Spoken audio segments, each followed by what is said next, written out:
It's hard to describe it by word, but if I go to my inside, I feel that my ancestors always with me. Yeah.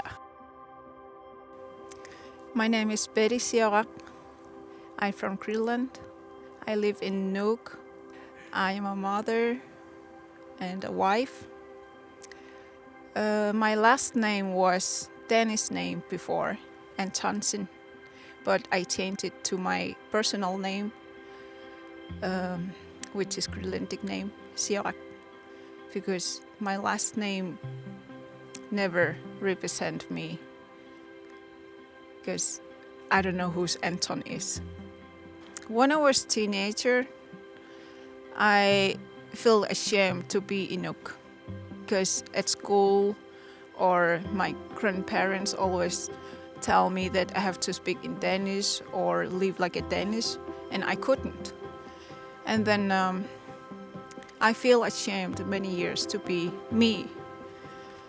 And then after realizing that it doesn't really matter where you're from, that you don't need to be ashamed of who you are, today I'm proud of myself and I'm so happy that I live here. So we live every day with Danish system here in Greenland. If you go to cafe, you see Danish language, and when you go to school or kindergarten or official public services, you have to speak in Danish or read in Danish or write in Danish. So everything is in Danish nowadays. But I'm so happy that we start fighting for our own language and culture and traditions. They've been colonized and they couldn't really defend themselves because they had a really warm soul and open heart. They were open to Danish people or the Vikings. They help each other, but they start being colonized. So today I want to fight for my ancestors. They're always with me. They support me. They're supporting us for our fight.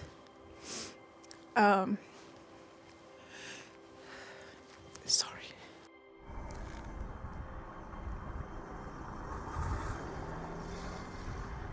Yeah, I made a promise to the parents who had their child forcibly adopted that they would get their child home, and that's still what I'm aiming for.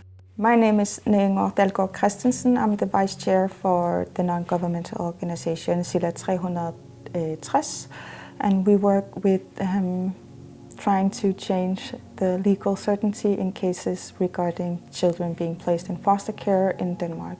It's happening right now. We see that there has been a long history of placing Groenlandic children in Danish foster care, for example, in 1951, where 22 children were sent to Denmark to become the elite of the Groenlandic population, to learn the Danish language, culture, and norms, and then they were supposed to go back and learn their family how to be civilized, so to speak. I have 3 children.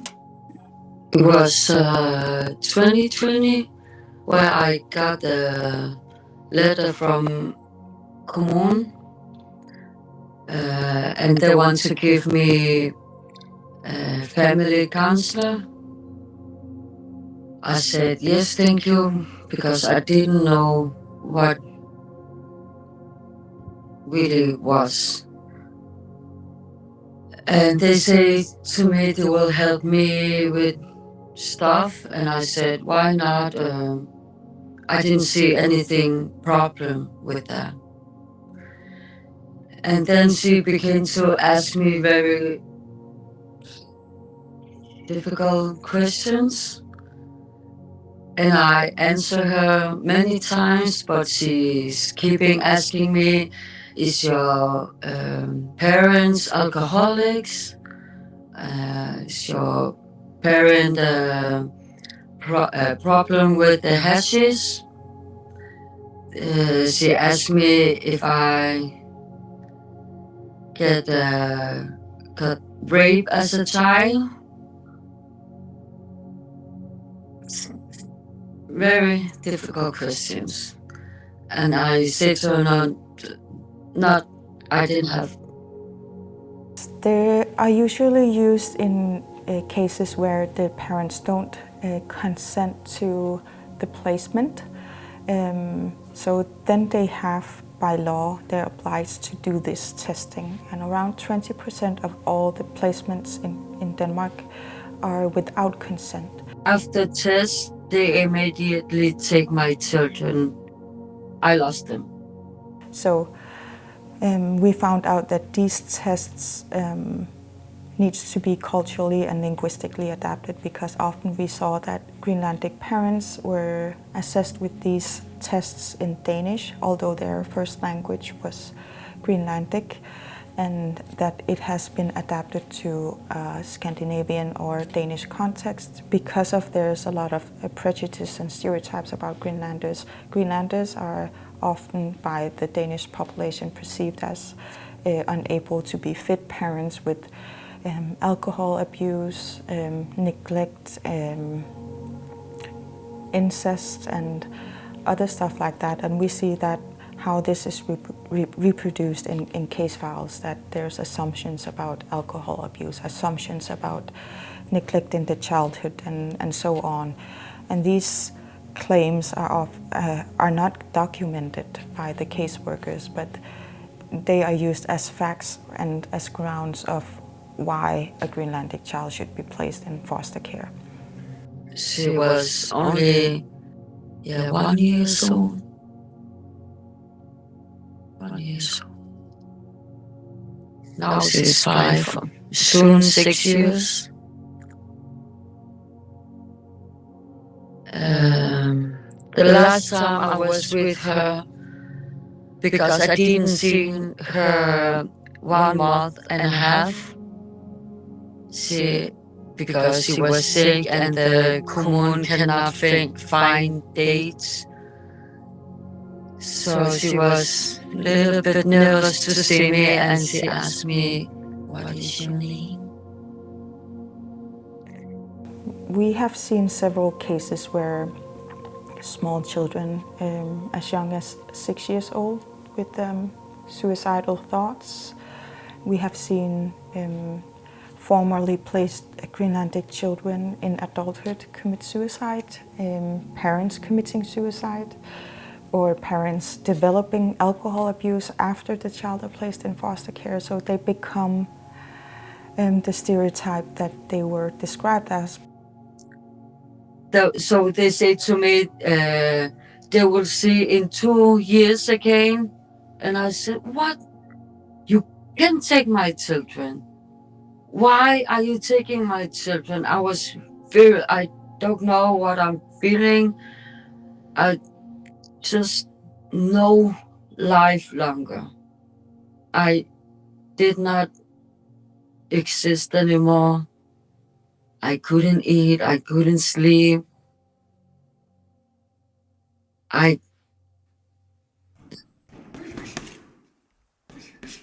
When I first started at 14 years old, it was pure fitness reason. But as I matured more, I remembered the willingness to fight for something. My name is Inuit. I am from Greenland, Nuuk, the capital of Greenland. I'm a cook in my daily day in a kindergarten, in my working as a chef, and I do boxing in my spare time. It was around 16 when I started to have mental problem, because we moved to Ilulissat for my parents' reason, because of their trouble, and they wanted to start another another life so they could start over, and I was the only child that has to follow. When I was in Ilulissat, I started to feel more isolated because I was being taken away from my friends, childhood friends that I knew of and were in a completely another town. And from there on, I started to be more isolated and didn't want to have new friends, and I was catching myself. I caught myself around when I was 18 to 20. I was constantly working 16 hours, trouble sleeping, drinking, partying to numb the pain. But at age of 22, I was done, burned out, where my friend forcefully told me, you are going to buy a ticket to Greenland, Nuuk. Later on, I was in Nuuk and started doing what I liked as I was a kid. And from there, boxing started to make those childhood memories flourish, kind of. Then I became more happier and happier. The thing the boxing gave me is the tools to be not afraid when you are looking at an opponent. That even though your mind and body might be afraid, where you're shaking, and it's a normal part of thing that we do before a fight, that you're standing there in your own mind where you are afraid, battling with yourself.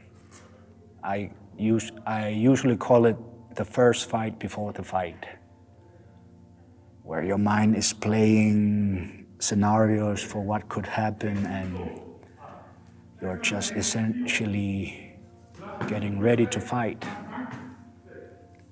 And then you walk towards the ring, the crowd cheering, and in the moment you just disappear. It's a number one biggest issues we face in Greenland is suicide. There's just too many that have been gone. There is, but the information is not that easily shown. You have been talking about suicide, that it was good that they open up, that they are breaking the taboo.